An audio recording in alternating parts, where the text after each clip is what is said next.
Hello, good to see you. Lovely to see you. Thank you so much. Good afternoon, folks. I am very glad to mix it up a little bit. We've seen some glamour. We've seen the galaxy of sports stars. We're going to change the tone a little bit now.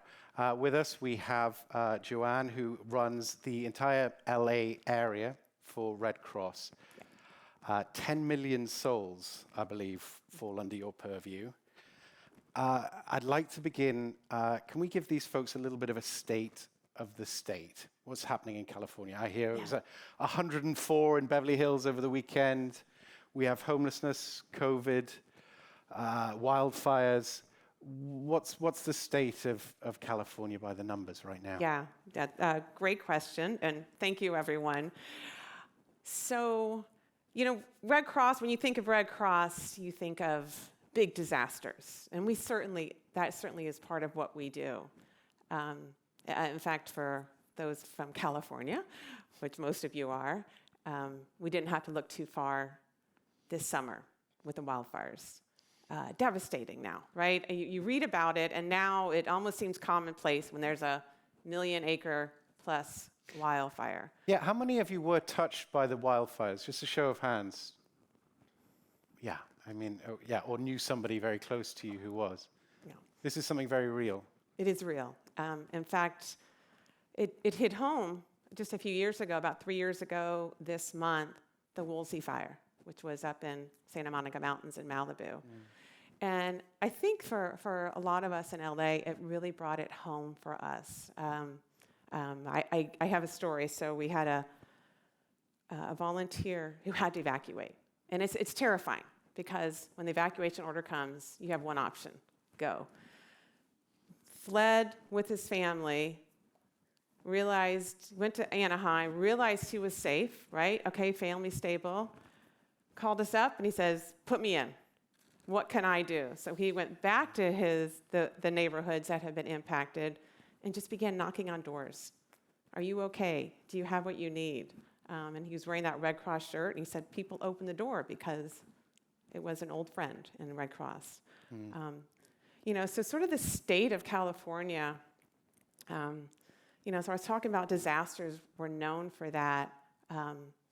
But I think like all of us, COVID certainly is impacting us significantly. But I would say possibly an advantage that Red Cross has, this is not our first pandemic. We've been through many pandemics. The 1918 flu, even more recently with Ebola and Zika. So we knew we had to adapt very quickly. We rewrote our protocols. And so the question was, how do we continue to deliver our mission, which is typically very much in person and usually involving a lot of hugs, to going safe, providing safety for the workforce, which is volunteers, and meeting the needs of our clients.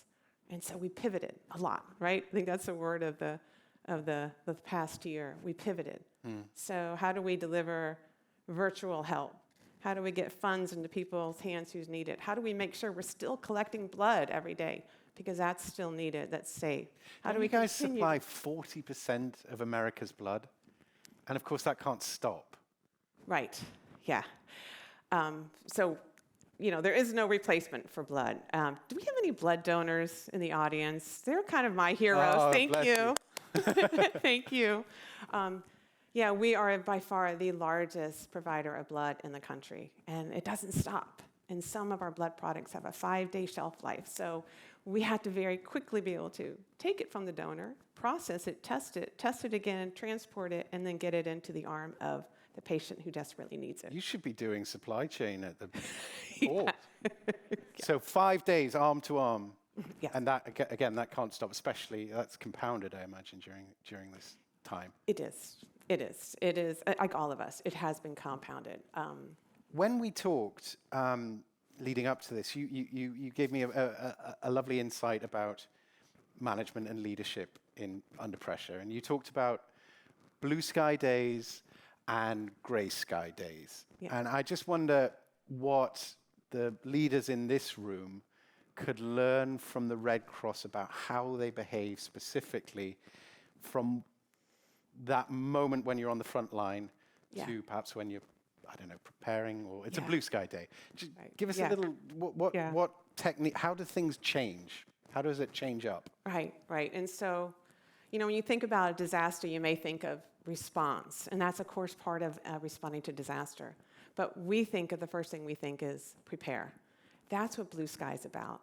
That's when we're recruiting our volunteers, training them, making sure we have all the tools, making sure we have the supplies and the trailers positioned everywhere, that we're up to date, that we know all of the key partners in the community, that we have the relationships with everyone from the person running that small community center in a certain part of town to an elected official, to our government officials, to our donors. So that's really that busy time of making sure that we're ready, because a wildfire is what we call no notice, right? It happens.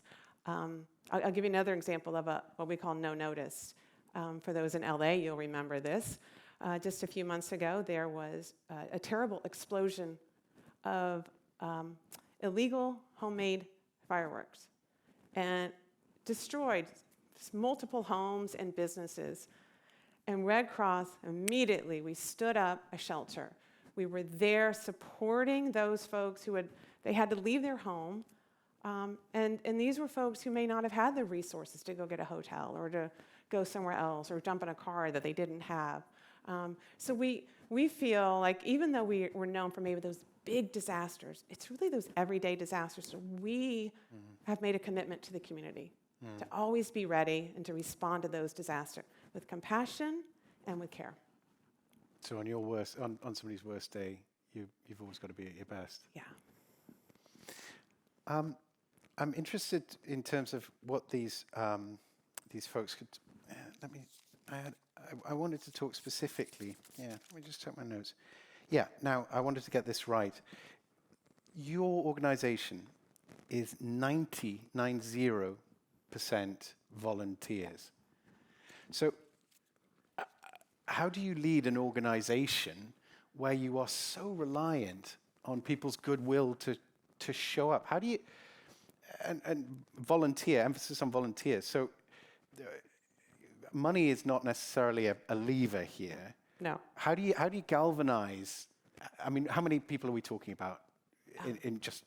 So in Los Angeles, we have over 8,000 trained volunteers. Trained, right. So, and how on earth do you seek to lead people where you can't necessarily be a dictatorial leader? You can't say, okay, decisions made, go do it. Right.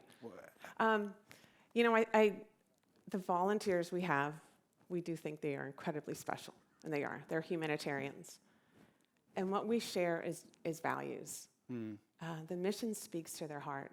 Some of them either they have that Red Cross story, they were helped, they feel fortunate, they want to be a part of something maybe bigger than them. And when we talk about the volunteers, we have volunteers who deploy to disasters, and some will actually save up at their job year-round with their paid time off and use that so they can deploy for 2 weeks to an assignment where they're sleeping on a cot, eating really bad food, and working 12-hour days. That's So their holiday. It's hard to describe the commitment that they have. So for us, for our volunteers, we make it a priority, one, that they're safe. We make it a priority that they feel valued, that they have opportunities to grow. Because the volunteers at Red Cross, they hold high-level leadership positions. They are running our disaster relief operations. They are running our programs and our feeding programs and our shelter programs. So it's important for us to continue to thank them, to acknowledge their work, but we're always recruiting. Well, that's it. If you're a leader in this room and you've got time, let's give it to the Red Cross, shall we? Thank you so much for everything that you do, for the people that you do it for in this room as well. I think I speak on their behalf.